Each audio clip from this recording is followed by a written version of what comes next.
like an eye opening. The steam that had been merely present now pressed against her skin with purpose, with intention, caressing her face, her shoulders, her throat where the words had emerged. The shape in the chrome smiled. She was sure of it. The stretching of that mouth opening that might have been pleasure, or might have been hunger, or might have been both. Maya grabbed the shower handle with shaking hands and twisted it, but instead of turning the water off, her trembling fingers betrayed her and turned it hotter. Steam erupted in a fresh cloud as the temperature spiked, filling the bathroom with scalding mist, and she gasped at the near-burning heat against her skin. The shape in the chrome seemed to solidify further, feeding on the steam, on her words, on the secret she'd finally released. It grew more distinct, more present, almost real, enough to touch. She was so sick, Maya continued, unable to stop now that she'd started. The words pouring out like water through a broken dam, like confession through a priest's screen. She was in so much pain. Every breath hurt. Every movement hurt. And I told myself I wanted her to live, that I was doing everything I could, that I was a good daughter, that I was lying. God, I was lying to everyone. I wanted her dead because I wanted my life back. I wanted to stop sleeping in hospital chairs and filling prescriptions and watching her disappear piece by piece, becoming less human every day. I wanted it to be over. And when she finally died, Maya's voice broke, but not with tears, not with grief, with relief. Terrible, crushing, shameful relief that made her feel like a monster. When she finally died, I felt happy. The drain responded with something that sounded almost like laughter, a wet, gurgling sound that bubbled up from deep in the pipes, from somewhere below the building, from some place where water collected and secrets pooled.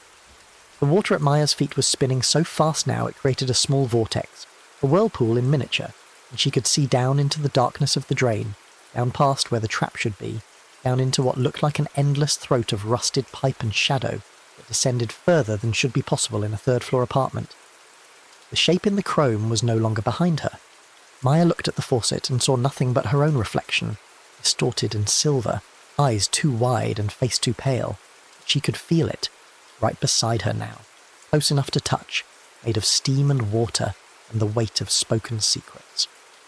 When she looked down, she saw that the water pooling at her feet had begun to take on a pale, milky quality, as if something was mixing with it from below, as if something was rising up through the drain to meet her confession. A hand, translucent and dripping, emerged from the drain. Maya screamed and stumbled backward, slamming against the tiled wall hard enough to knock the breath from her lungs. The hand was impossibly long, fingers extended and thin like the legs of a spider, like bones with only the suggestion of flesh, and it groped at the shower floor with purposeful movement, searching, reaching. Another hand followed, equally pale and elongated, and then something that might have been a head, featureless and smooth as an egg, rising up from the drain like water being poured in reverse, defying gravity, defying logic. It wasn't solid. It couldn't be. Maya could see through it to the white porcelain beneath, could watch the shower water pass through its form like it was nothing more than smoke or mist. But it had presence. It had weight. It had intention that was unmistakable, undeniable. The thing pulled itself up out of the drain with liquid grace, its body elongating as it rose, impossibly tall and impossibly thin, like a person stretched by some medieval torture device, water streaming off it in sheets that sparkled in the fluorescent light. Where its face should be was a smooth expanse of pale nothing, but Maya had the terrible certainty that it was looking at her, seeing her, knowing her in a way that went far beyond physical sight, knowing her secrets, knowing her guilt, knowing the darkest parts of her that she'd tried to hide even from herself. "Please," Maya whispered, pressing herself against the wall, tiles cold against her spine. "Please, I didn't mean..." But she had meant it. That was the terrible truth. She had meant every word. She had wanted her mother dead, and she had been glad when it happened, and no amount of backpedaling could change that fact. The thing that had come from the drain, Myrmecoil, she thought, Mrs. Kowalski's warning ringing in her ears like church bells, reached out with one dripping hand and traced a line down the fogged mirror. Where its finger touched, the condensation cleared, revealing 3 words written in the mirror's surface as if from the other side, as if someone on the far side of the glass had written them. "I am listening." Maya's legs gave out. She slid down the wall into a crouch, water still hammering down on her from above, turning cold now as the building's ancient water heater struggled to keep up with demand. She needed to turn it off.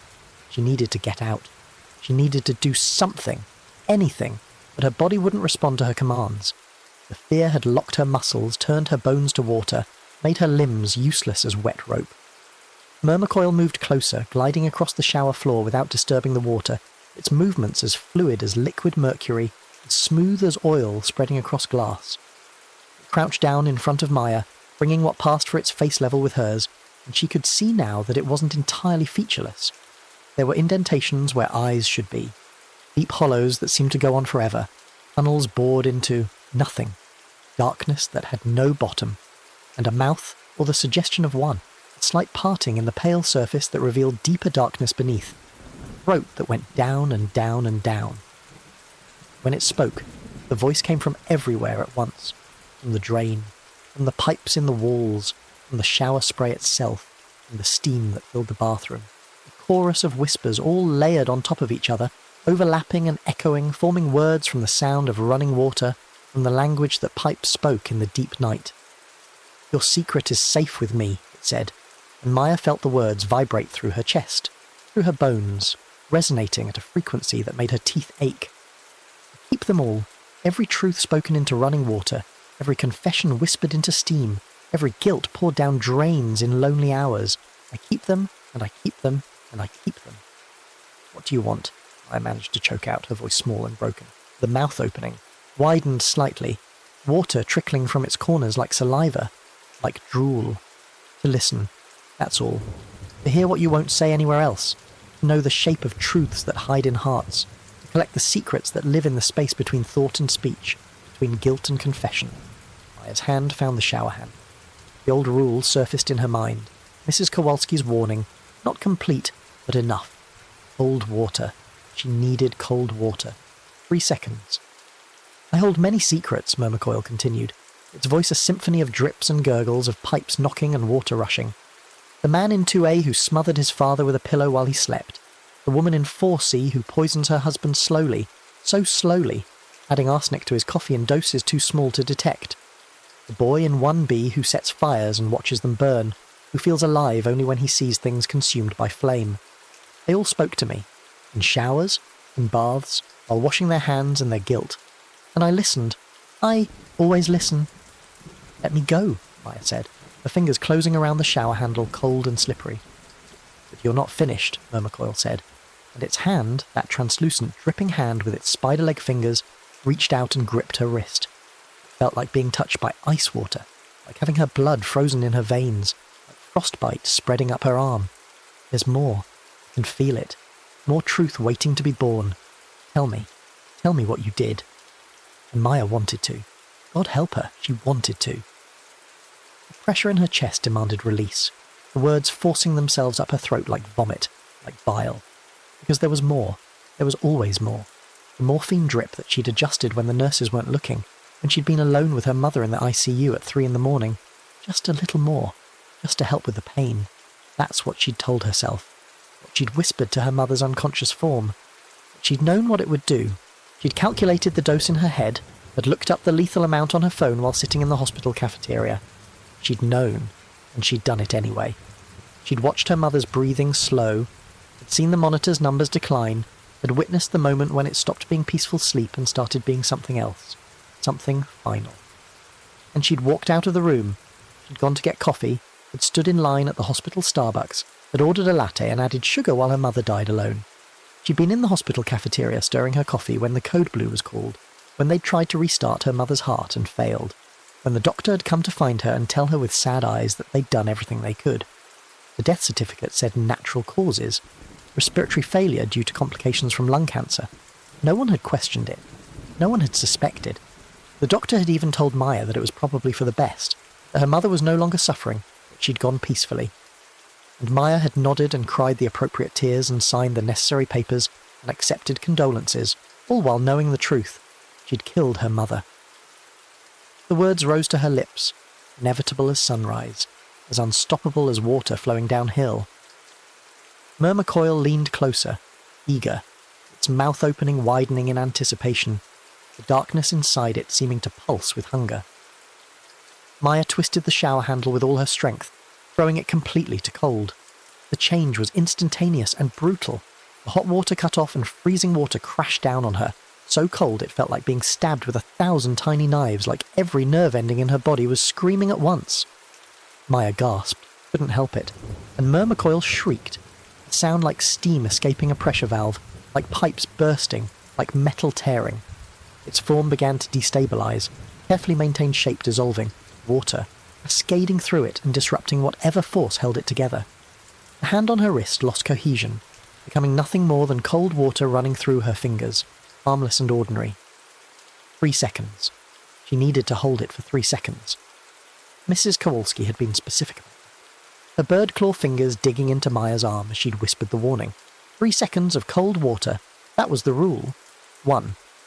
The cold was unbearable, worse than any cold she'd ever experienced. Her skin felt like it was burning despite the freezing water, some paradox of sensation where extreme cold registered as extreme heat. Myrmecoil writhed in the shower spray, its tall, thin form breaking apart and reforming, trying desperately to maintain shape under the onslaught of freezing water. Its shriek continued, echoing through the pipes, probably waking the whole building. 2. Maya's teeth were chattering so hard she thought they might crack, might shatter in her mouth. Her whole body was shaking, violent tremors that felt like seizures. The steam was thinning rapidly, the bathroom coming back into focus. The neat lines of writing on the tiles were breaking up into random droplets, meaning dissolving into chaos. The mirror was clearing in messy patches, revealing her own pale face behind the fog, eyes wide with terror. 3.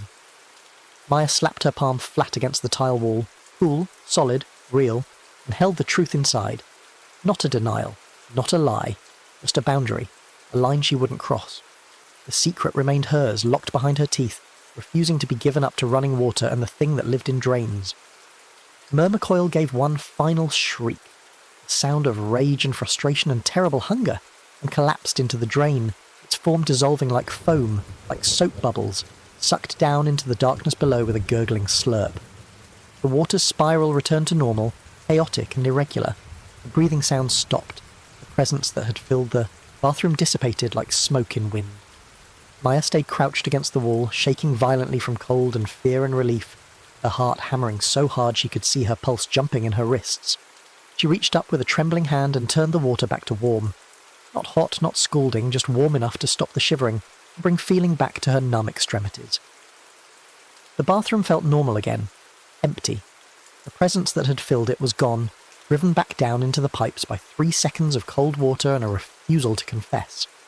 But as warmth returned to her body and her shaking began to subside, Maya realized something that made her stomach drop. She had spoken part of the secret. Before she'd turned the water cold, before she'd followed Mrs. Kowalski's rule, she'd already given Myrmecoil something. She'd confessed to being glad her mother was dead, for wanting her dead, for praying for it. She just hadn't confessed to the morphine, the murder. Not yet. Maya stood on shaking legs and finished her shower quickly, mechanically, washing her hair and body with her eyes open and fixed on the drain. It remained still, silent, just a drain. She couldn't shake the feeling that something was watching from below, waiting, patient. When she finally stepped out and wrapped herself in a towel, she looked at the mirror. The steam had mostly cleared, leaving only random fog patches. No messages, no writing, just her own pale face looking back at her, and she could see relief in her eyes along with the exhaustion, the fear, the guilt that never went away. She'd kept the secret, the full secret. It remained hers. Not every truth had to be poured out into the nearest hiding place. Not every confession needed to be made. Some things could be carried, held close, examined in the privacy of your own heart without being offered up for judgment. Maya dried off and dressed in clean clothes, moving through the motions with a strange steadiness she hadn't felt in weeks. The apartment was quiet around her. No more knocking pipes, no more voices in the water. Just the sound of rain against the windows, ordinary and endless. Sound she'd heard her whole life. She climbed into bed and pulled the covers up to her chin, certain that sleep would finally come now that the pressure had released somewhat. The secret was still there, still heavy, but it felt different now, containable, manageable. She closed her eyes and listened to the rain, felt herself beginning to drift into something that might actually be sleep. And then she heard it, a drip, slow, deliberate, regular, coming from somewhere above her. Maya's eyes snapped open and she looked up at the ceiling. A water stain was forming on the plaster directly above her bed, dark and spreading, growing like a bruise. As she watched, a drop of water gathered at its centre, swelled, trembled, and fell to land on the blanket covering her chest with a soft plop. Drip. Another drop formed, fell. The rhythm was too regular to be natural, too precisely timed. Drip. And in the rhythm of the drips, Maya heard something that made her blood turn to ice in her veins. Her own voice, faint and distorted, filtered through water and pipes and distance, but unmistakably hers, whispering words she'd spoken in the shower less than 10 minutes ago. I'm glad she's dead. Drip. I wanted her to die. Drip. I prayed for it. Maya sat up in bed, her heart hammering, the steadiness she'd felt moments ago evaporating like steam. The ceiling drip continued, each drop carrying fragments of her confession, replaying them in her own voice. The sound wasn't coming from just above her, it was coming from everywhere. She heard it in the kitchen, water dripping from the faucet in the same rhythm, whispering the same words. In the bathroom, the toilet tank was refilling and she could hear her voice in the rush of water, in the gurgle and splash. She stumbled out of bed and ran to the bathroom, but when she turned on the light, the room was empty and silent. The dripping stopped. The whispers ceased. Everything was quiet and still, as if nothing had happened, until she turned the light off again. The moment darkness returned, the sound started up, drips and gurgles and the rush of water through pipes, and threaded through it all was her voice, confessing again and again to the empty apartment, to the darkness, to anyone or anything that might be listening.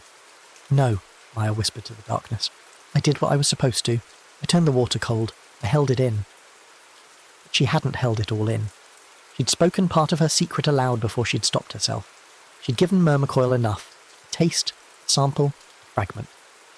And now it was playing it back to her, again and again, the words travelling through the building's plumbing like they were trapped in a loop, cycling endlessly through pipes and drains. Maya pressed her hands over her ears. She could still hear it.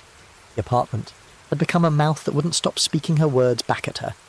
Every pipe, every drain, every faucet, all of them carrying fragments of her confession, circulating them endlessly through the building's old veins, broadcasting them to anyone who knew how to listen.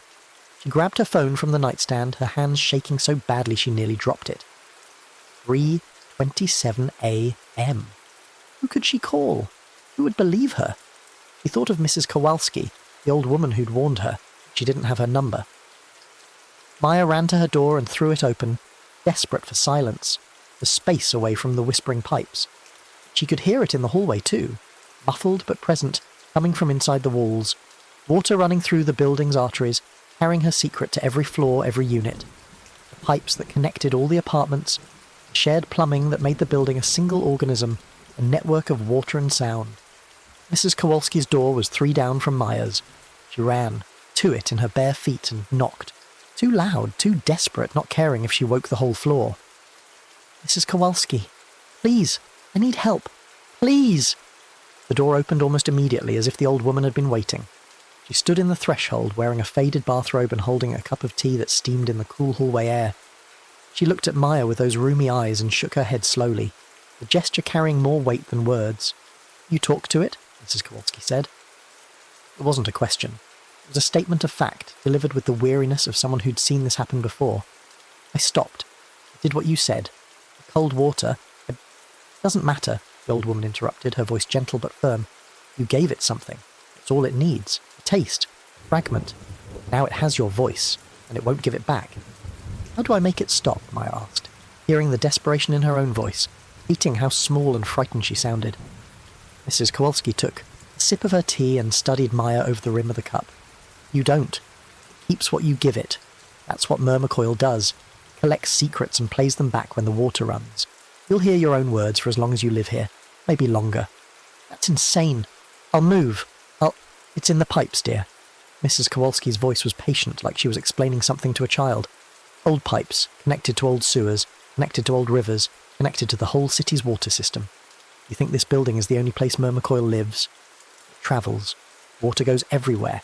You might escape for a while, but eventually you'll hear it again. In a different shower, a different sink, a different bathroom in a different city. It doesn't forget, and it doesn't let go. Maya felt tears starting to burn behind her eyes, hot and urgent. There has to be a way. There is, Mrs. Kowalski said. She set down her tea and leaned in closer, her breath still carrying that scent of peppermint and decay. You give it the rest, the whole truth, everything you held back. Feed it completely and it might be satisfied, might move on to easier prey. But that means confessing everything, you understand. The full weight of what you did. Whatever you're still hiding, you'd have to speak it all into running water. The morphine drip, the calculated dose, the murder Maya had committed while pretending it was mercy. I can't, Maya whispered, the words barely audible. Then you live with the whispers, Mrs. Kowalski said simply. She picked up her tea again and began to close her door. I'm sorry, dear. I tried to warn you. People never listen. They think they're different. But the old stories don't apply to them, and then they talk to the drain. The door clicked shut, leaving Maya alone in the hallway. Around her, inside the walls, she could hear water running, pipes singing, and threaded through it all was her own voice, confessing again and again to crimes she couldn't quite name. I wanted her to die. I prayed for it. I'm glad she's dead. Maya walked slowly back to her apartment, each step feeling like it took enormous effort. The hallway seemed longer than it should be, stretching out in front of her like a tunnel with no end. She passed other doors, 2A, 2B, 2C, and wondered if the people behind them could hear what the pipes were saying. Could they hear her confession playing on repeat? Did they know what she'd done? She went inside and closed the door, leaning against it. The dripping from the ceiling had resumed, steady and accusatory. Her own voice continued to emerge from the darkness, from every source of water in the apartment. Maya walked to the kitchen and turned on the faucet. Her voice poured out with the water, louder now, more insistent than before. I wanted her to die. I prayed for it. I'm glad she's dead. Over and over, an endless loop. Words she'd spoken in a moment of exhausted honesty now being used against. Her repeated until they lost meaning and became just sounds, just noise, just the background static of her life. She turned off the faucet, but it made no difference. The apartment was full of water sources, the bathroom sink, the toilet, the radiators that would kick on in the morning, the pipes that ran through every wall. She couldn't escape it, couldn't silence it, could only live with it. Maya returned to her bedroom and lay down on the bed, pulling the covers over her head like a child hiding from monsters. But the dripping continued, each drop whispering her confession, and she knew that Mrs. Kowalski was right. This wouldn't stop. Not unless she gave Myrmecoil what it wanted. The rest of the story. The full truth. She lay there in the darkness, listening to her own voice accuse her from the ceiling, from the walls, from every pipe in the building, and thought about her mother. Not the wasted creature from the hospital, but her mother as she'd been before the cancer, strong, and vital, and full of opinions. Her mother would have known what to do. Her mother always knew what to do. Except her mother was dead. Maya had made sure of that. The thought came unbidden, brutal in its honesty, and Maya squeezed her eyes shut against it. But it was true. She had killed her mother. Not passively, not by inaction, but actively, deliberately. She had calculated the dose and adjusted the drip and walked away and let nature take its course. Except it hadn't been nature at all. It had been murder dressed up in the language of mercy. The dripping accelerated, as if responding to her thoughts. Her voice emerged from it with new words, words she hadn't spoken in the shower, but that Myrmecoil had somehow extrapolated from what she had said. I killed her! Maya sat up, her heart pounding. She hadn't said that. She'd stopped herself before saying that. But there it was, clear as day, emerging from the radiator in the corner. I killed my mother! The pipes groaned and water rushed behind the walls with sudden urgency, and her voice spoke truths she'd never given to Myrmecoil. Truths it had somehow extracted from the secret she'd held back, filling in the gaps, completing the confession. I increased the morphine drip. No, this wasn't possible. She'd kept that part inside. She'd held it back with cold water and willpower and Mrs. Kowalski's rule. I watched her die. I wanted it to happen. I made it happen. Maya stood up on shaking legs and walked to the bathroom. She turned on every faucet, sink, shower, bathtub, and her voice poured out with the water, louder now, overwhelming a chorus of confession. Stop it! Maya screamed at the drains, at the mirrors, at the steam beginning to rise. I didn't tell you that! I didn't say those words! But Myrmecoil didn't need her to say all the words. It had heard enough to guess the shape of the full truth. It had learned her voice, her cadence, her guilt, and now it was completing the confession for her, saying what she'd been too afraid to say, broadcasting it through every pipe in the building, making it real, making it public, making it impossible to deny. Maya sank to her knees on the bathroom floor, water pooling around her from the overflowing sink. Confession continued, growing more detailed with every second, speaking truths that only Maya could know. Details that proved beyond doubt that Myrmecoil wasn't just guessing. I calculated the dose. I knew it would kill her. I did it anyway. I'm glad I did it. She curled into a ball on the wet floor, hands over her ears, but it made no difference. The voice was inside her head now, inside the building, inside the very pipes that carried water to every apartment. Myrmecoil had taken the fragment she'd given it and grown it into a full narrative, a complete accounting of her crime, broadcasting it to anyone who knew how to listen. Maya heard footsteps in the hallway again. Voices, more than before, doors opening. The building was waking up, drawn by the sound of water running in multiple units, by voices in the pipes, by something wrong happening in the plumbing. Someone knocked on her door. Hard, urgent knocks that echoed through the apartment. "Miss Chen? Building maintenance. We're getting reports of flooding. You need to open the door." Maya couldn't move. She lay on the bathroom floor and listened to her own voice confess to murder, again and again, while people gathered outside her door. The knocking intensified, became pounding. "Miss Chen, we're coming in." She heard a key turning in the lock, the super's master key. The door opened and heavy footsteps entered her apartment. Multiple sets of feet. Voices calling her name with increasing urgency. They found her in the bathroom, curled on the floor with water running from every fixture, and her voice pouring from the drains, from the pipes, speaking the full truth of what she'd done.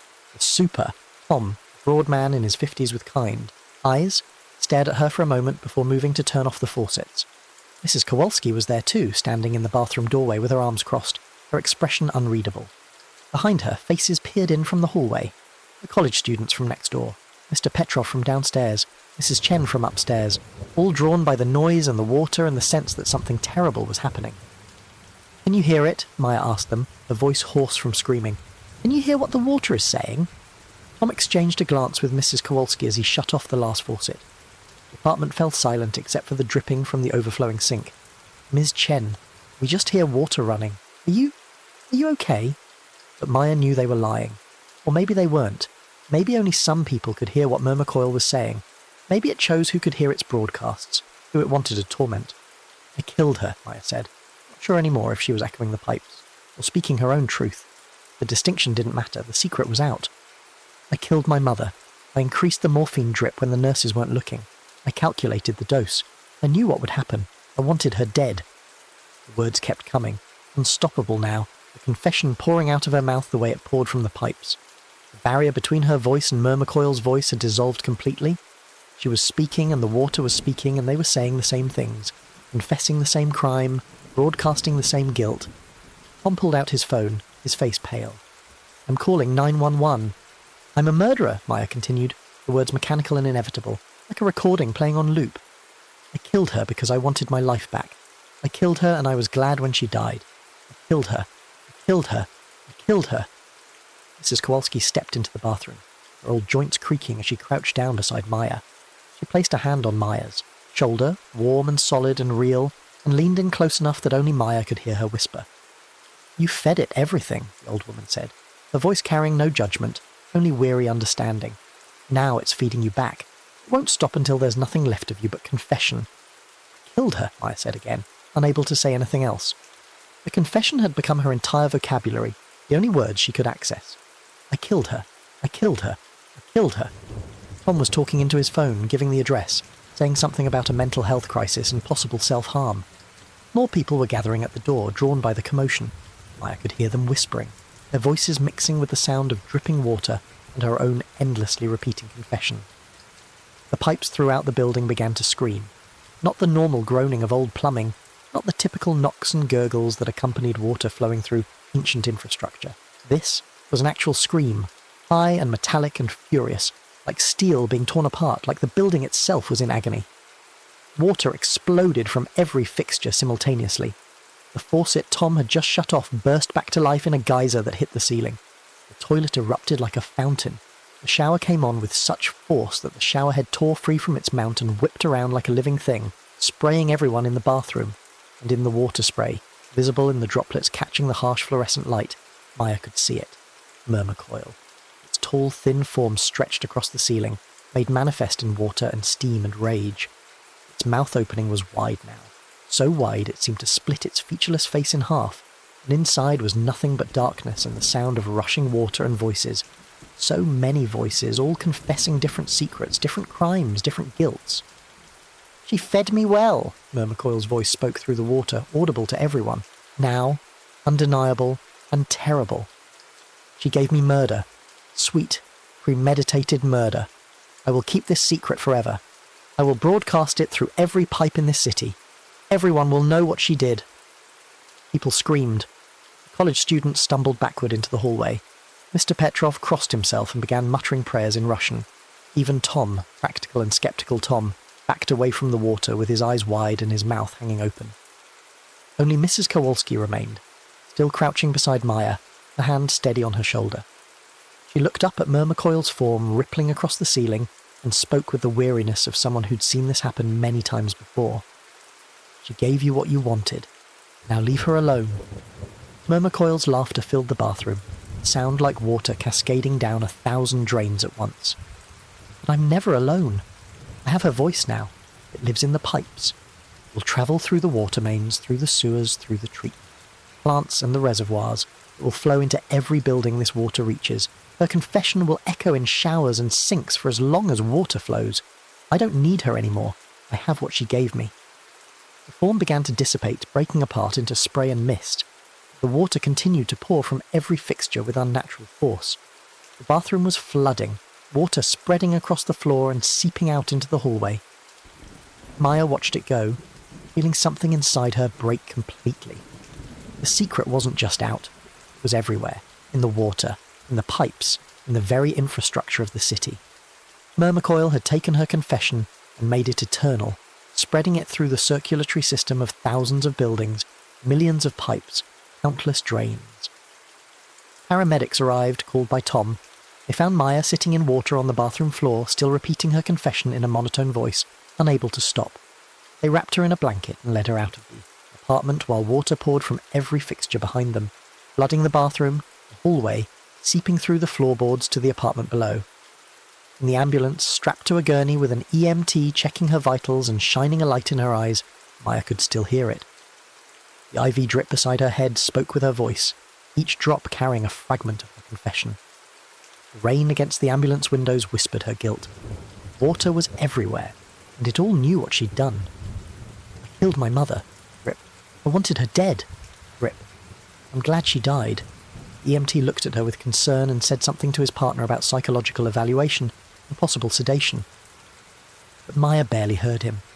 She was listening to the water, to her voice echoing in every drop and splash and stream. At the hospital, they put her in a psychiatric ward and gave her sedatives that made her thoughts slow and sticky. But the drugs couldn't silence the pipes. She could hear water running. In the walls of her room could hear her voice in every gurgle and rush. The doctors thought she was hallucinating when she tried to explain about Myrmecoil, about the secret in the water, about how confession didn't bring relief but only spread the poison wider. Days passed in a chemical fog. The police came to question her about what she'd said, about the confession she'd made in front of witnesses. She told them everything, about the morphine, about calculating the dose, about watching her mother die.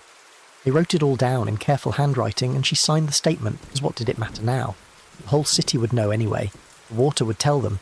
They charged her with second-degree murder. Her court-appointed lawyer visited and told her they might be able to argue for diminished capacity, given her current mental state and the evidence of psychological breakdown. But Maya barely heard him. She was listening to the water cooler in the corner of the consultation room, which burbled her confession in an endless loop. The trial was brief. Maya pled guilty because there was no point in fighting it. The truth was out there, circulating through every pipe, audible in every running faucet for those who knew how to listen. The judge sentenced her to 15 years, calling her crime a betrayal of the deepest trust and a premeditated act of violence disguised as mercy. Maya accepted the sentence without emotion, standing in the courtroom and listening to her voice echo from the water fountain in the corner. In prison, the showers were communal and old, the pipes ancient and corroded and singing with the voices of water and secrets.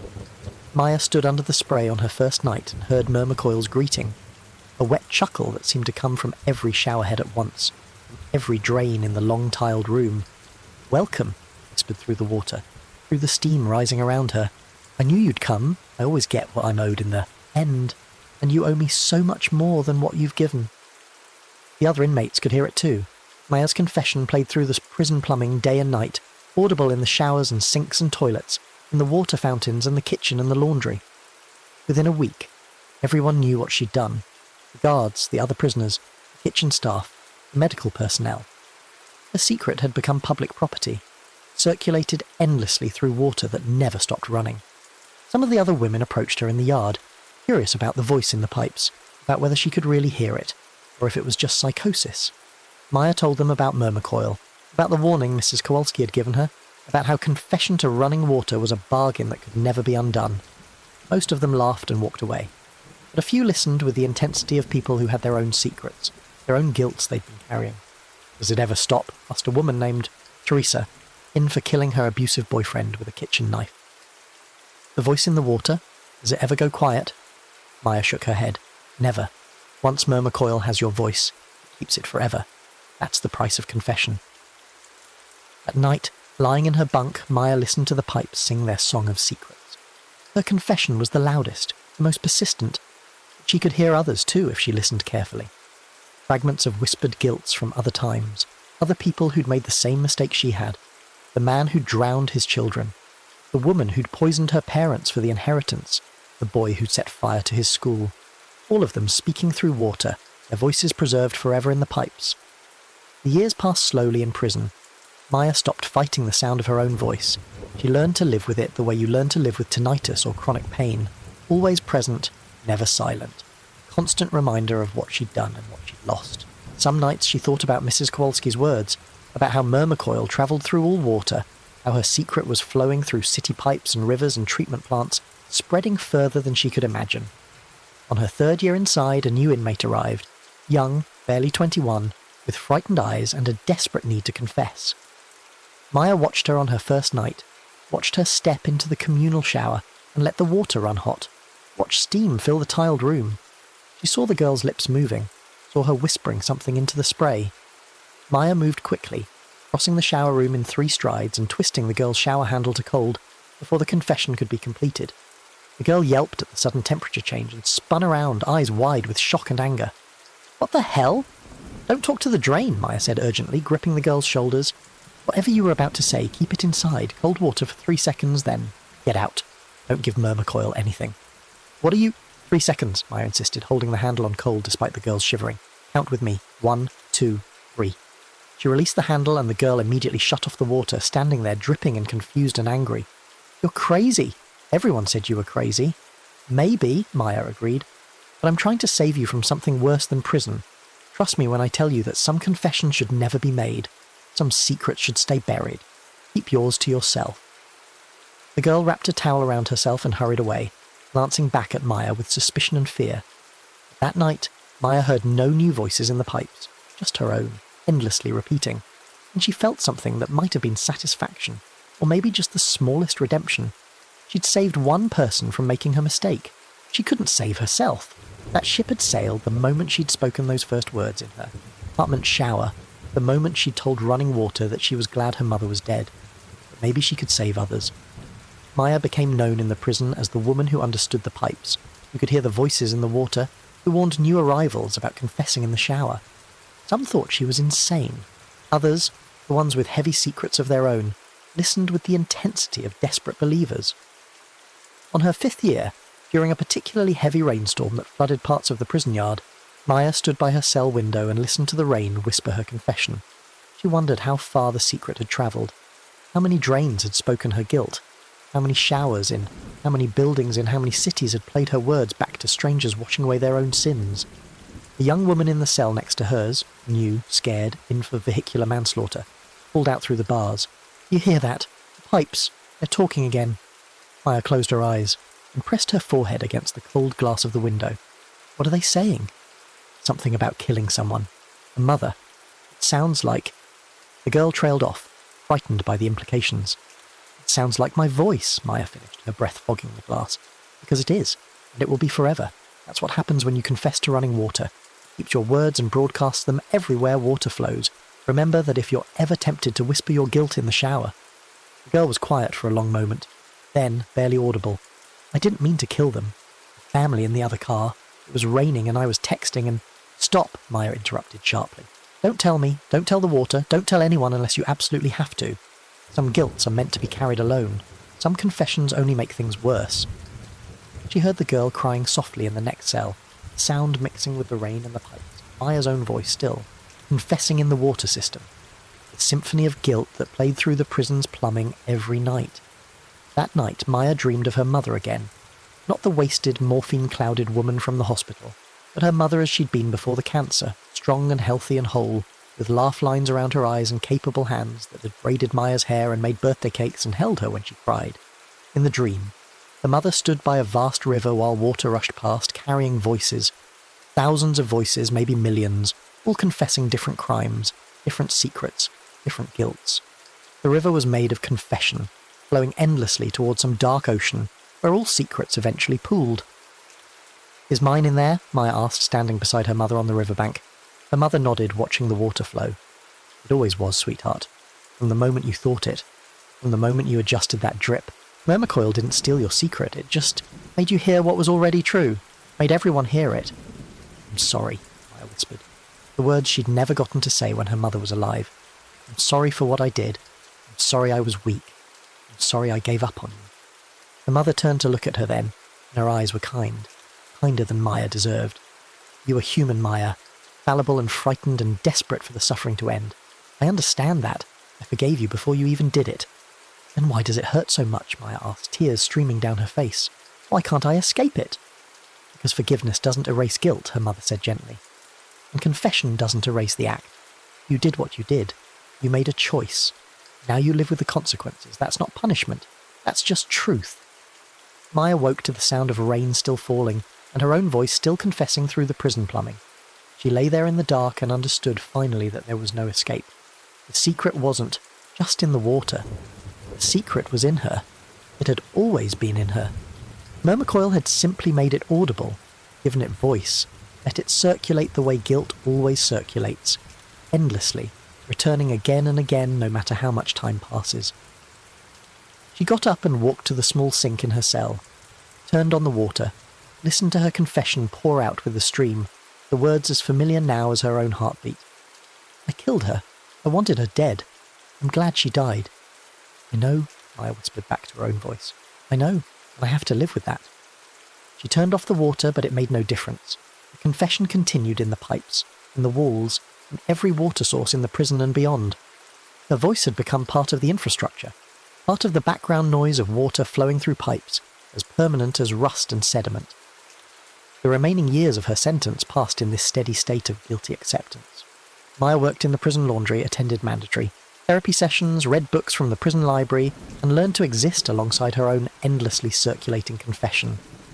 She warned new inmates about Mermacoil when she could, saved a handful of women from making her mistake, and counted this as the only form of penance available to her. On her 10th year in prison, Maya received a letter. The return address was her old apartment building, and the handwriting was shaky but legible. Mrs. Kowalski. The letter was brief. Dear Maya, I hope this finds you as well as can be expected. I wanted you to know that your apartment was eventually re-rented, after they fixed the water damage. The new tenant is a young man who works nights. I warned him about the pipes, just as I warned you. He listened better than most. I'm writing to tell you something that might give you small comfort. Last month, a developer bought our building. They're planning a complete renovation. New plumbing, new fixtures, everything. They'll be tearing out all the old pipes that have been here since the 1920s. I don't know if this will silence Mermacoil, or if it will simply move to the new pipes. These things are older than buildings, older than cities. But I thought you should know that the specific pipes that heard your confession will soon be gone. Melted down, recycled, turned into something else. Your voice will still echo in the water system, in all the places your confession has travelled. The original source will be gone. Sometimes that matters, sometimes it doesn't. I'm sorry I couldn't help you more. I'm sorry no one ever listens to old women who talk about the things that live in drains. Take care of yourself, Mrs. K. Maya read the letter 3 times, then folded it carefully and put it under her pillow. That night she dreamed of pipes being torn from walls, of copper and iron being carried away to recycling centres, the building's old veins being replaced with new plastic ones that had never heard a secret. But when she woke, her voice was still in the water, still confessing, still circulating through the prison's plumbing and the city's water mains and every building connected to the same system. Mrs. Kowalski was right. The original source didn't matter anymore. The confession had spread too far, replicated too many times. It had become part of the water itself. On her 15th year, her last year, Maya prepared for release with the same steady acceptance she'd learned to apply to everything else. The parole board reviewed her case and noted her good behaviour, her participation in therapy, her mentorship of other inmates. They granted her release with conditions, ongoing therapy, regular check-ins with a parole officer, community service. The day Maya walked out of prison, it was raining. Of course it was raining. Water fell from grey skies and whispered her confession back to her as it ran down her face, down the prison's walls, down into gutters and storm drains. She stood outside the gates, with her few possessions in a plastic bag, and listened to the rain speak with her voice. I killed her. I wanted her dead. I'm glad she died. A social worker drove her to a halfway house, her old building not unlike her original apartment, with the same vintage plumbing and creaking pipes. Maya unpacked her things in a small room on the second floor and listened to water running through the walls. Her confession was fainter here, diluted by distance and time, still audible if you knew how to listen. That night, Maya took her first shower in 15 years that wasn't communal, wasn't supervised, wasn't scheduled. She stood in the small bathroom of her small room and turned on the water, waiting for it to get hot. When steam began to rise, she listened for Myrmecoil's voice, that wet greeting she'd learned to expect. Instead, she heard silence. Well, not silence exactly, but just the normal sound of water running through pipes. No breathing, no mimicry, no pale shape in the chrome. For a moment, Maya felt something like hope. Maybe her time in prison had been enough. Maybe Myrmecoil had finished with her, had moved on to other prey. Maybe she could finally shower in peace. Then she looked down at the drain and saw it. Not Myrmecoil itself, but her words. The confession was carved into the porcelain around the drain in letters so small she almost missed them, but unmistakably there.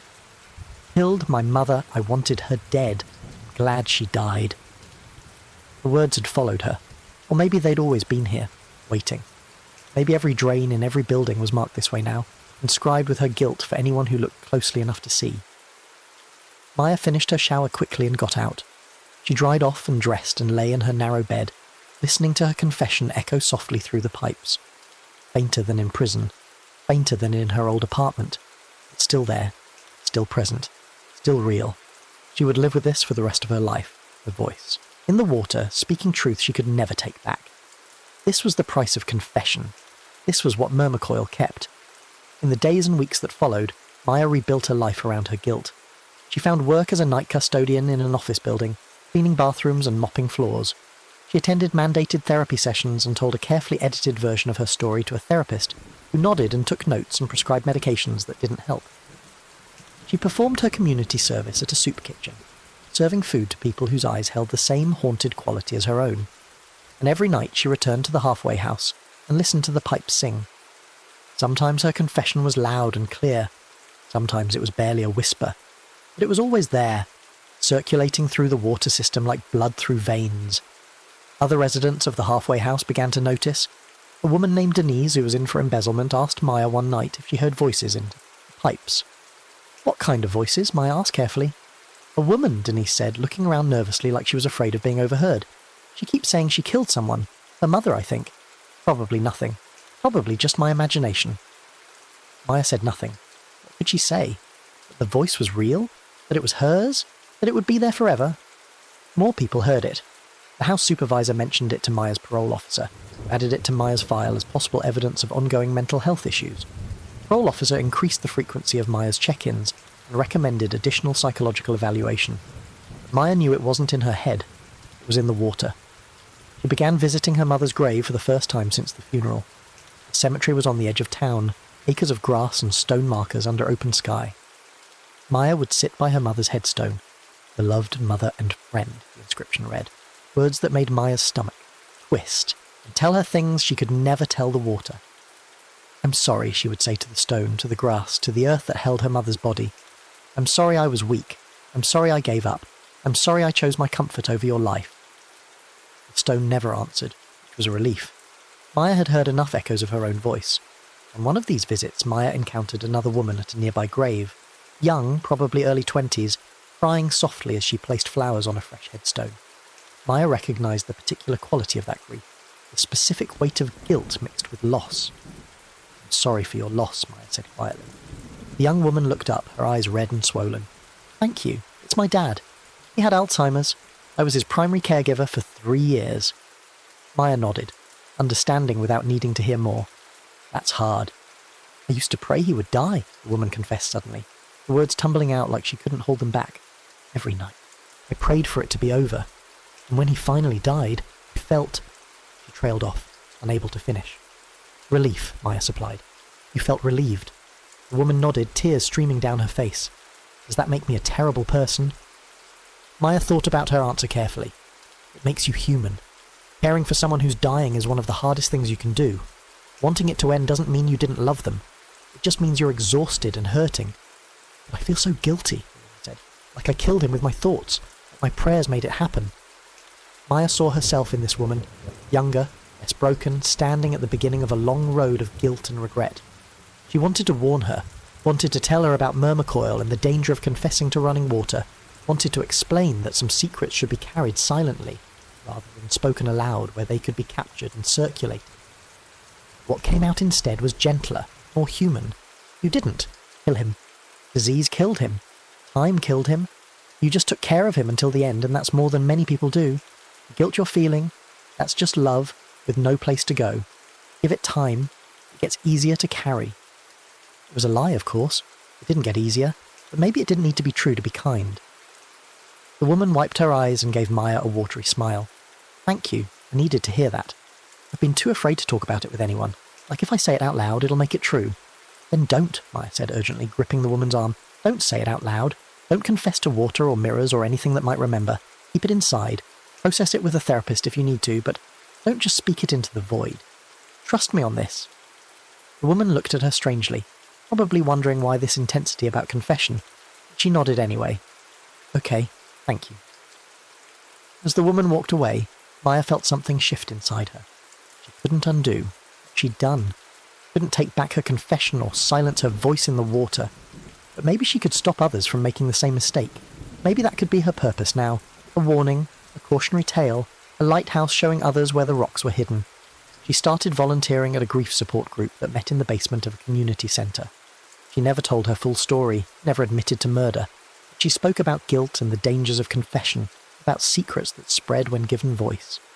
Most people nodded politely and moved on, but occasionally someone would linger after the meeting and ask her what she meant, and she would tell them about keeping their darkest thoughts to themselves, about the importance of processing guilt privately rather than broadcasting it.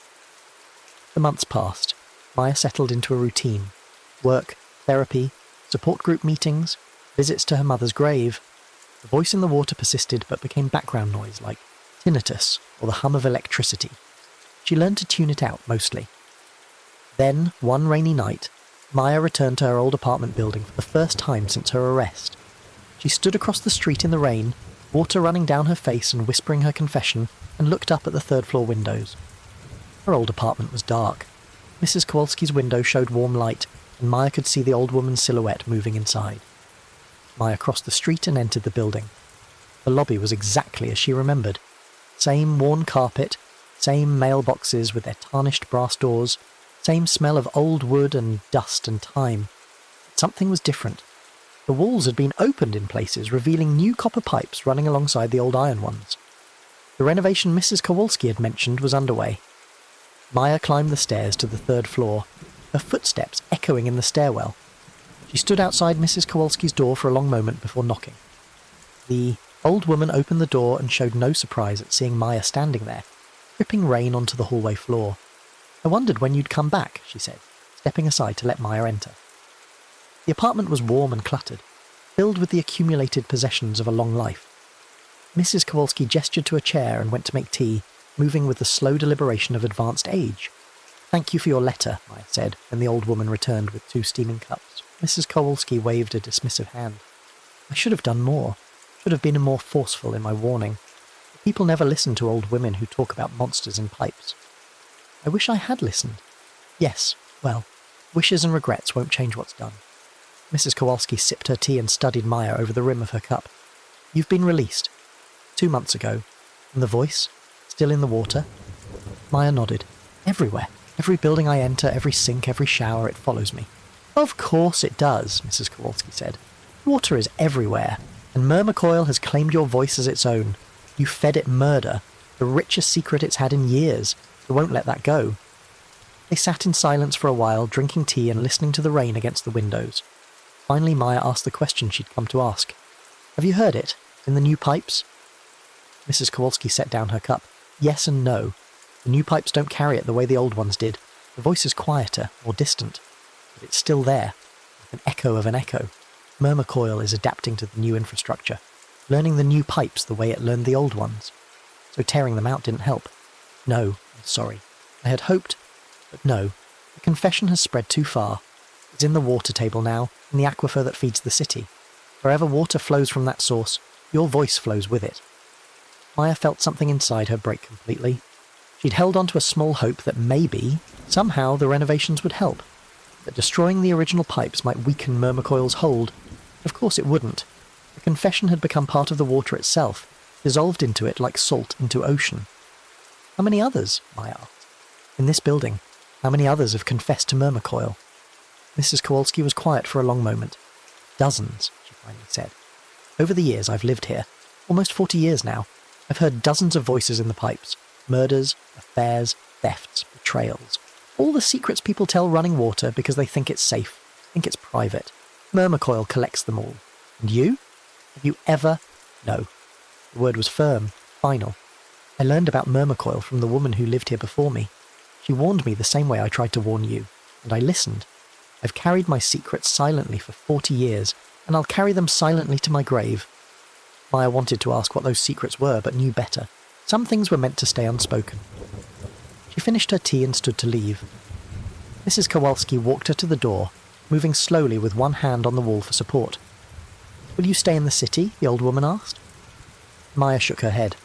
I don't think I can. Every building here carries my voice now. I need to go somewhere else, somewhere the water might not know me. It won't help, Mrs. Kowalski said gently. Water all comes from the same source eventually.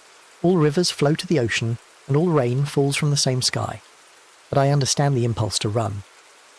Maya left the building and stood in the rain, looking up at her old apartment one last time. Then she walked away, water streaming down her face and whispering her confession, and she didn't look back. She left the city 3 days later with everything she owned in a backpack. She took buses to places she'd never been, stayed in cheap motels with old plumbing, worked cash jobs that didn't ask questions, and everywhere she went, the voice followed in the water. In a truck stop bathroom in Nevada, she heard it in the sink. In a motel shower in Oregon, it echoed from the drain. In a campground in Colorado, it bubbled up from a stream. The confession had spread beyond cities, beyond municipal water systems, into the natural waterways themselves. Rivers and lakes and groundwater, all of it carried fragments of her guilt. Myrmecoil had been true to its word. It had broadcast her secret everywhere water flowed. Maya eventually settled in a small town in Montana, in a room above a bar where she worked nights washing dishes. The pipes there were old, the plumbing unpredictable, and her confession was always present but quieter than in the city, diluted by distance and time. She found a different kind of peace there, not absolution, not forgiveness, but acceptance. She had done what she had done. She had confessed to running water, and now she would live with the consequences for the rest of her life. Some nights when the bar was closed and she lay in her narrow bed listening to the pipes, Maya thought about her mother. Not the wasted creature from the hospital or the figure from her dreams. Her mother as she existed now. As bones in a grave, as a name on a headstone, as a voice in Maya's memory that wasn't distorted by water or guilt. I'm sorry, Maya would whisper to the darkness, the silence that existed between the echoes. I'm sorry I wasn't stronger. I'm sorry I killed you. I'm sorry I confessed it to the water instead of carrying it silently the way I should have. The pipes never answered with her mother's voice, only her own. And somewhere, in every building with running water, in every home with pipes and drains, Myrmecoil listened to new secrets and collected new voices. It waited in showers and sinks, patient and eternal, for the next person to step under running water and mistake loneliness for privacy, mistake steam for safety, mistake the sound of water, for silence. It was always listening, and it kept everything you gave it, forever. Maya lived out the rest of her years in that Montana town, washing dishes and carrying her guilt and warning anyone who would listen. about the danger of confessing to running water. She died at age 67, alone in her room above the bar, with rain falling outside and her voice still whispering through the pipes. They buried her in the local cemetery, no headstone, no marker. Just a plot of grass that would eventually sink and settle. But her voice remained in the water, circulating through pipes and drains and sewers, confessing to murder in buildings she'd never entered, in cities she'd never visited. Because that was Myrmecoil's gift and curse. It didn't just keep your secrets, it made them immortal. Long after your body returned to dust, long after your name was forgotten, your confession would continue to flow through water, speaking truth you could never take back. In the building where Maya had first confessed, in the apartment where it had all begun, new tenants came and went. Some heard the voice in the pipes and moved out quickly. Others learned to live with it, the way you learn to live with traffic noise or train whistles, always there but eventually ignorable. Mrs. Kowalski grew older and frailer, her warnings about Myrmecoil dismissed by younger residents as the rambling of senility. She died one winter night in her sleep, still carrying her secrets silently. They found her in the morning with her teacup still on the nightstand, tea grown cold. The building continued its renovations, replacing all the old pipes with new ones. But the voices remained, whispering through the new infrastructure with the same persistence they'd shown in the old. Myrmecoil adapted, learned, continued its eternal collection of secrets, and in showers across the city, across the country, across the world, wherever water ran through pipes and people stood alone with their guilt, Myrmecoil waited, patient, listening, collecting every truth spoken into running water and keeping it forever. Because in a world full of pipes, in a civilization built on water systems, Myrmecoil didn't need witnesses. It didn't need belief. It just needed people to do what they'd always done. Step into showers at 3 a.m. when defences were low and loneliness was high, and to whisper their secrets into the sound of running water. Once you spoke into running water, your secret became part of the weather, part of the rain that fell and the rivers that flowed, part of the eternal circulation that had no end. And somewhere in that circulation, Maya's voice still confessed, still spoke the truth she'd given to Myrmecoil in a moment of exhausted honesty, still echoed in pipes and drains and waterways. I killed my mother. I wanted her dead. I'm glad she died. Forever and always, in water without end. The next story is about to begin. Please relax and enjoy. Rain came down in sheets that Monday night, turning the sidewalk outside Marcus's apartment building into a mirror of neon and brake lights. He stood under the awning, keys in hand, watching the water pour off the edge in a steady curtain. Inside the lobby, that fluorescent light was doing its thing again, flickering like a dying heartbeat, casting everything in stuttering shadows that made the mailboxes look like teeth in a half-open mouth. Marcus pushed through the door, shaking water from his jacket. The smell hit him immediately. Damp carpet, something mouldy hiding in the walls, and that industrial cleaner the super used that never quite worked. The building was 70 years old, and you could feel every decade in the groan of the pipes, the sag of the floors, the way the heat never distributed evenly. He'd lived here for 3 years now, ever since the divorce took the house, and left him with a one-bedroom that faced the alley. The bulletin board dominated the far wall like, always, a chaos of overlapping paper held down by rusted staples and pushpins, dog walkers, tutors, someone selling a futon, a handwritten plea for a missing tabby cat named Professor Whiskers, the ink slightly smeared from someone's fingers. Marcus had walked past this board 1,000 times without really seeing it. Tonight something pulled his attention toward it.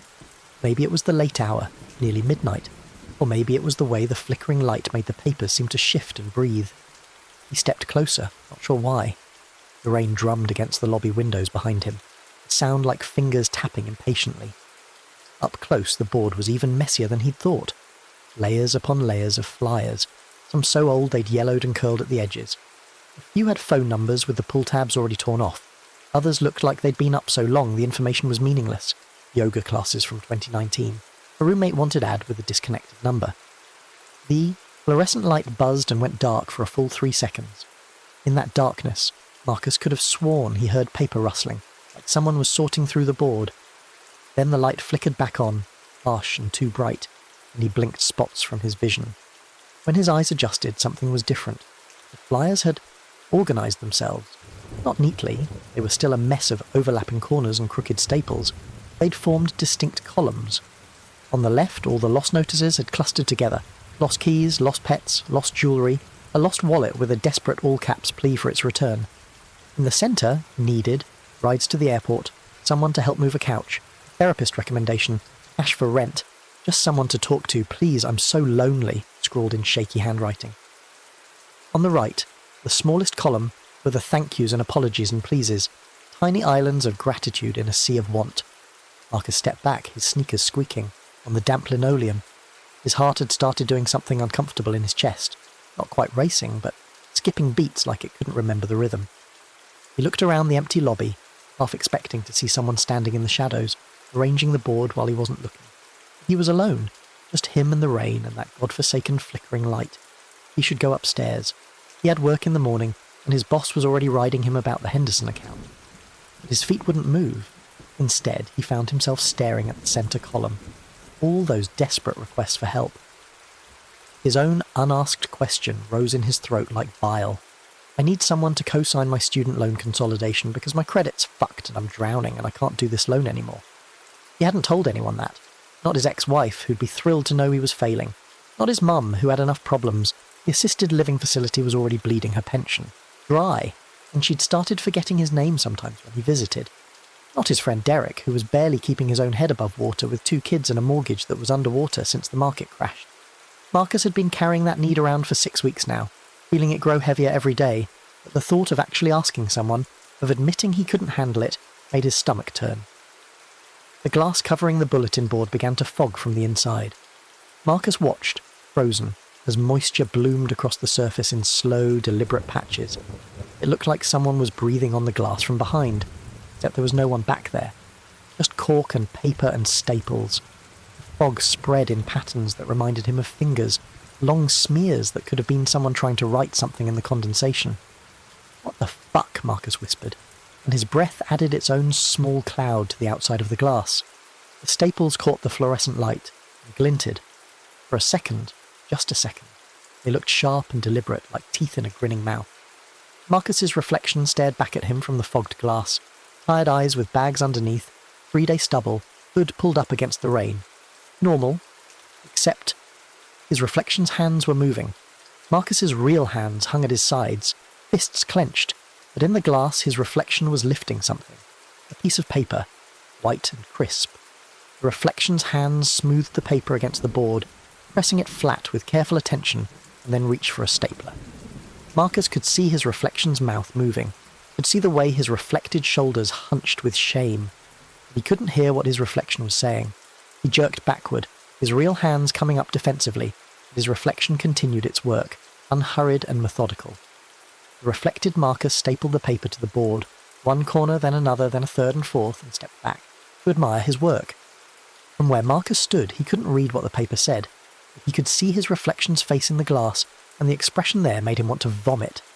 It was relief, and surrender, and desperate hope all at once, mixed with something darker. The look of someone who'd finally stopped fighting a war they could never win. "Stop," Marcus said, and his voice came out thin and reedy. "Stop it!" The reflection looked at him, directly at him. Not like a mirror image, but like another person seeing him for the first time. Its eyes were his eyes, colder somehow, more knowing. The reflection tilted its head as if to say, "You want this, don't you? You want someone to know." Then it mouthed something. Words Marcus couldn't hear but could somehow understand. "It's easier this way. Let me do it for you." The lobby felt smaller suddenly, the walls pressing in. The rain had gotten louder, or maybe it was just his pulse pounding in his ears. Marcus backed toward the door, keeping his eyes on the board, on his reflection that wouldn't sync up, that kept smoothing that phantom paper like it was the most important thing in the world. He made it 3 steps before his foot caught on something, his own shoelace, untied and trailing, and he stumbled. His hand shot out to catch himself and slammed against the glass covering the board. The impact sent a dull thud through the lobby, and the fluorescent light flickered wildly, throwing shadows that danced and writhed like living things trying to tear free from the walls. When the light steadied, his reflection was gone. Not his whole reflection. He could still see himself in the glass, pale and shaking. The phantom version, the one posting its desperate plea, had vanished. In its place was something else. The centre column of the board, where all the needed flyers clustered, now had a blank rectangle. A perfect empty space, like someone had carefully removed a flyer to make room. The space was about 8 by 11 inches, standard paper size. It sat there in the middle of all that desperate want, waiting like an open mouth, or a grave. Marcus's phone buzzed in his pocket, making him jump hard enough that his shoulder blades hit the door behind him. A text from Derek. "You still coming Saturday? Poker night. Don't flake again." He'd flaked the last 3 times, made up excuses about work, about being sick, about his car acting up. The truth was he couldn't afford the $20 buy-in, and the thought of sitting around Derek's kitchen table pretending everything was fine while they talked about their jobs and their lives and their normal fucking problems made him want to put his fist through a wall. Derek would probably offer to spot him. He was good like that, always looking out for his friends. But accepting that kind of charity felt worse than staying home alone. "I don't want to bother anyone," he thought. And the words felt true and heavy and final, like a door, closing on something he'd never get back. The blank rectangle on the board seemed to pulse, or maybe that was just the flickering light. Marcus stared at it, at that waiting space, and felt something shift in the air around him. The rain outside had taken on a different quality. Not just water hitting glass, but something rhythmic and purposeful, like Morse code he couldn't quite decipher. 3 short taps, 3 long, 3 short. SOS in rain language. He should leave, go upstairs, lock his door, forget this whole weird fucking night, take a sleeping pill, wake up tomorrow, pretend his reflection hadn't just independently posted his secrets to a community bulletin board. But his feet carried him forward instead, back toward the board. Up close, that blank rectangle looked deeper than it should, like it went back farther than the cork behind the glass, like it was a hole rather than a space, like something on the other side was looking through. There was a stack of outdated flyers on, a small table next to the mailboxes, ads for a yoga studio that had closed, someone looking for a roommate in an apartment that had probably been rented months ago, a notice about a community meeting that had happened in 2023. Marcus picked one up and flipped it over. The back was blank, slightly yellowed, but clean enough. His hands were shaking as he pulled it free from the stack. A pushpin sat on the edge of the table, red plastic head worn smooth from years of use. Marcus picked it up, felt the sharp point against his thumb. He could feel his pulse in that tiny spot of pressure. He could feel how easy it would be to push too hard and break the skin. He'd read somewhere that emotional pain and physical pain registered in the same part of the brain. Maybe that's why people cut themselves, to give the invisible wound a visible form. The blank space on the board waited. Fluorescent light hummed its tired song. The rain kept falling. Marcus stepped up to the board and positioned, the blank flyer against that empty rectangle. It fit perfectly, like the space had been measured for it, cut specifically to accommodate this exact piece of paper. His hands smoothed the paper flat against the glass, palms pressing down, and he felt something give slightly under the pressure. Not the glass breaking, but something yielding, accepting. Like the board was breathing in what he was offering. He raised the pushpin and pressed it through the top centre of the paper, feeling it sink into the cork underneath with a soft, final sound. The paper hung there, blank and white, and surrendered. Marcus kept his palm against it, feeling the coolness of the glass through the thin sheet, and something happened in his chest. A loosening, a gentle unfisting of something that had been clenched tight for so long he'd forgotten it could relax. I forgive myself for needing people, he thought, and it felt like blasphemy and prayer at the same time. I forgive myself for not being able to do this alone. I forgive myself for wanting help. I forgive myself for the divorce, for the debt, for disappointing my mother, for being the kind of man who can't keep his shit together. I forgive myself for being human. The words stayed inside, unspoken, locked behind his teeth. He could feel them trying to escape, could feel the pressure of them building like steam in a kettle, but he held them in.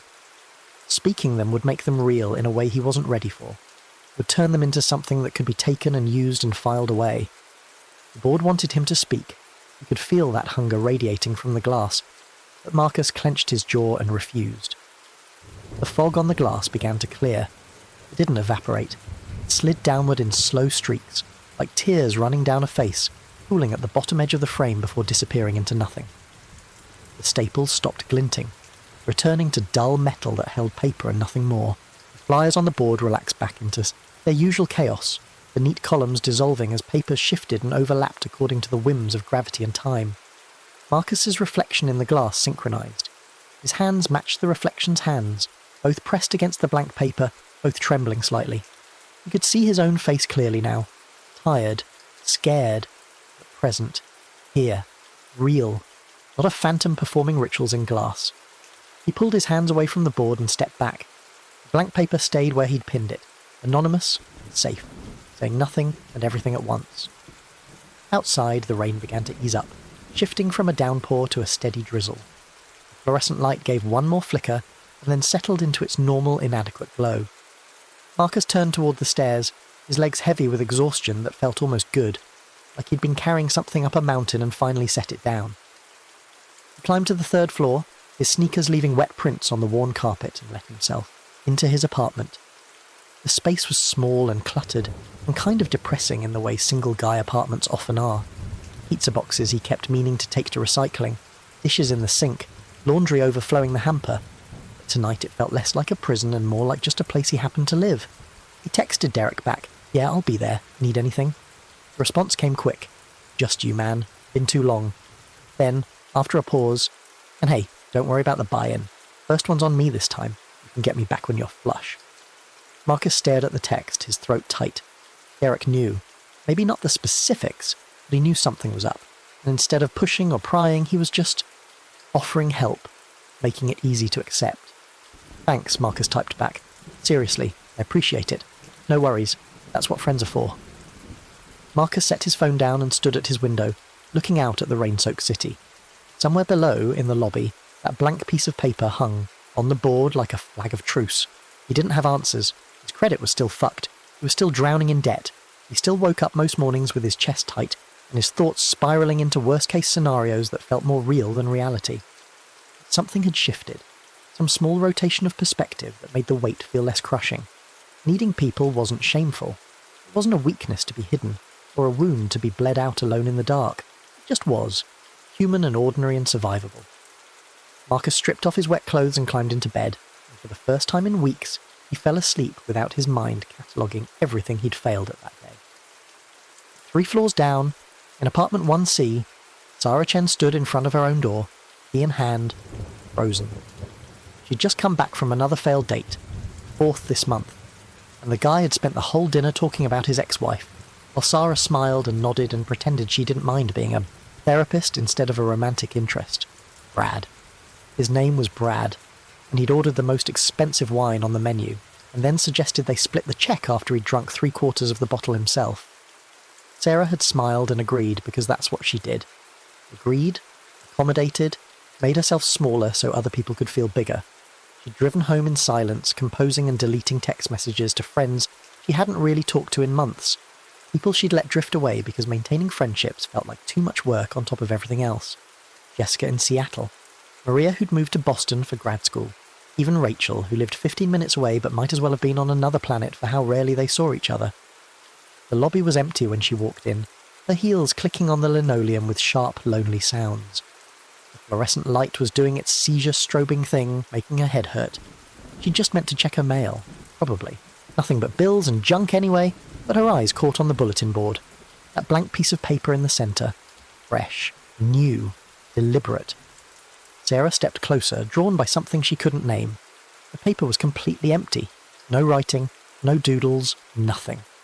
Just white space pinned up like it meant something. Like someone had posted their silence and called it communication. Around it, the other flyers seemed to have reorganised themselves. On the left, all the lost notices clustered together like a support group for the perpetually careless. In the centre, surrounding that blank paper like worshippers at an altar, the needed column had grown. More desperate pleas than she remembered seeing before, or maybe she'd just never really looked. One caught her eye. "Need someone to talk to. Please. I'm not okay." Written in blue pen, the handwriting getting shakier with each word, the final period pressed so hard it had torn through the paper. Sarah's throat tightened. She knew that feeling. Had been sitting with it all night, all month, all year really. The loneliness that felt like drowning in a crowded room. The exhaustion of pretending everything was fine when it very much was not. The desperate, clawing need for connection that she kept shoving down because asking for help felt like admitting defeat. She thought about her apartment upstairs, the silence waiting there, the empty space she'd tried to fill with Netflix and wine and dating apps that promised connection but delivered only disappointment. She thought about work tomorrow, about putting on her professional face and pretending she hadn't spent her evening being ignored by a man who saw her as a captive audience rather than a person.